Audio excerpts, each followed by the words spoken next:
If I wanted to ask you about, what are your thoughts on Ilia right now? He's a little bitch, lad. How can you sit there and call yourself a world champion and quit on your still when the going gets tough?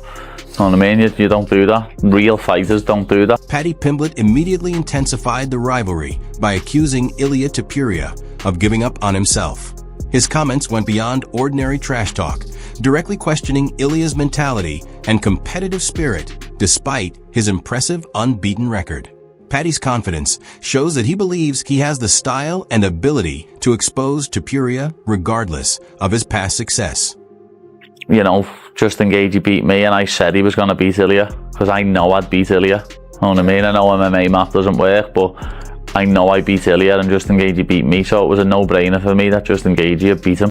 Paddy Pimblett openly acknowledged Justin Gaethje's victory over him, but instead of hiding from the loss, he used it to strengthen his argument against Ilia Topuria. Paddy had previously predicted that Gaethje could defeat Ilia, and after that prediction came true, he viewed it as evidence that he understands the weaknesses in Topuria's game. For Paddy, the result was less about simple fight comparisons and more about reinforcing his belief that he can solve the same challenge himself. Yeah. But he's never lost before, and he's about 27, and his whole aura around his fighting is I'm unbeaten, no one can beat me. Now he's just being beat by Justin Gaethje, in his words, 30, 80-year-old man. Know what I mean? When he beat me. Yeah. And then he just went and absolutely punched his face in for 4 rounds. Paddy Pimblett believes Ilia Topuria's unbeaten reputation was a major source of his confidence, and that Justin Gaethje's victory may have weakened that advantage. Paddy sees the potential matchup as more than a physical contest, believing the psychological side could play a major role. He is trying to challenge Ilia's confidence, while also studying the mental weaknesses of his next opponent. I am confident. I know I'm going to beat him. See, this is why people gravitate towards you, Paddy, because you got to be confident to say, listen, I'm going to beat this guy. I'm going to smoke this guy. I'm going to stop him or whatever. But a lot of people won't do that. No, I'm going to beat him. That's a 100% fact. How are you going to beat him? Paddy Pimblett is showing complete confidence ahead of his fight with Benoit St. Denis, speaking as though victory is already guaranteed. He is not presenting it as a possibility, but as something he fully expects to happen. That mindset adds to his appeal, while also creating another challenge for his opponents, who now have to face a fighter convinced that defeat is not an option. Even more surprising is the specific way Paddy believes he will finish St. Denis. 100% fact. How are you going to beat him? It depends, to be honest. I keep having mad thoughts about knocking him out with an eye kick, but you never know. You never know. But I think his chaotic. Paddy Pimblett's confidence goes beyond simply expecting a victory. He appears determined to produce a memorable finish and is willing to take risks to make it happen. His prediction reflects how strongly he believes he understands Benoit St. Denis' aggressive approach, which Paddy sees as an opening he can exploit. No, but I think his chaoticness and his his style, his intensity, his aggressiveness is going to be to his detriment against me. I think I'll end up catching him in something. Alright, today's video is sponsored by Zapliz T1. Now listen, I'm 47 and I've been hitting the head a lot for a living, but I still feel sharper now at 47 than what I did when I was 30. And that's not luck. That is looking after the right things. Now the fact is, men's... Paddy Pimblett views Benoit St. Denis' aggressive approach as something he can take advantage of rather than fear. He believes Benoit's constant forward pressure could create openings for a decisive finish. Paddy's confidence suggests he has studied those tendencies closely and believes he has a specific counter-strategy prepared.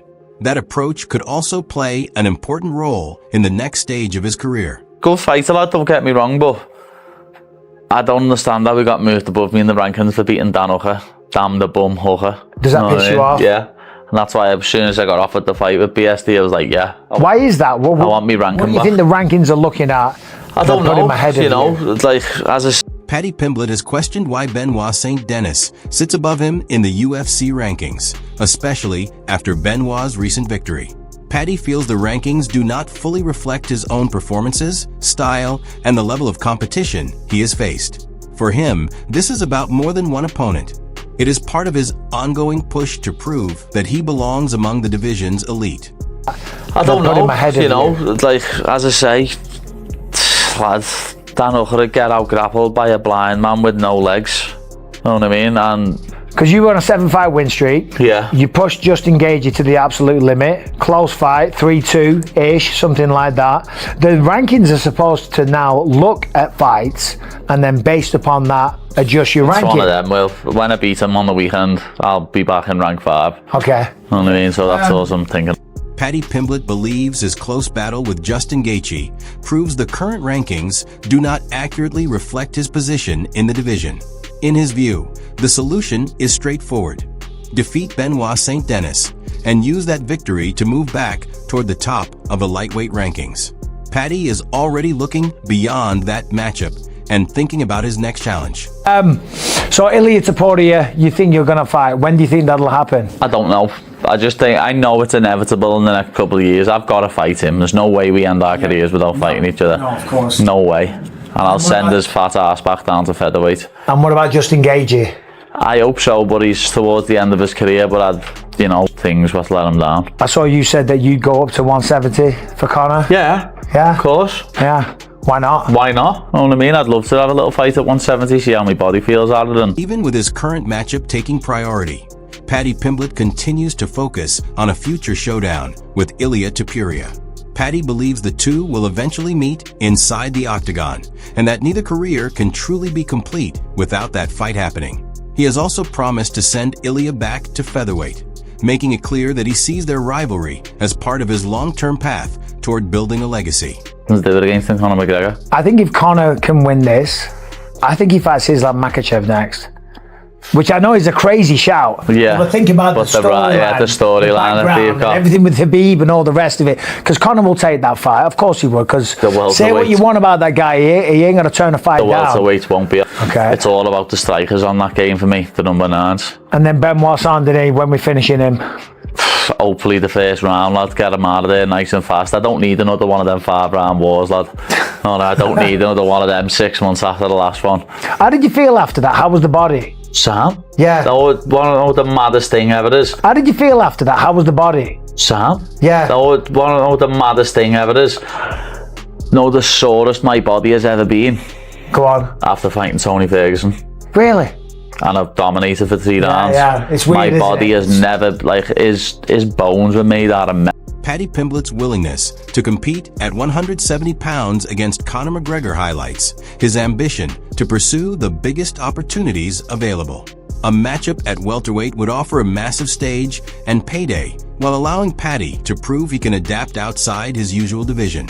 It also shows that his ambitions extend well beyond the current lightweight title race.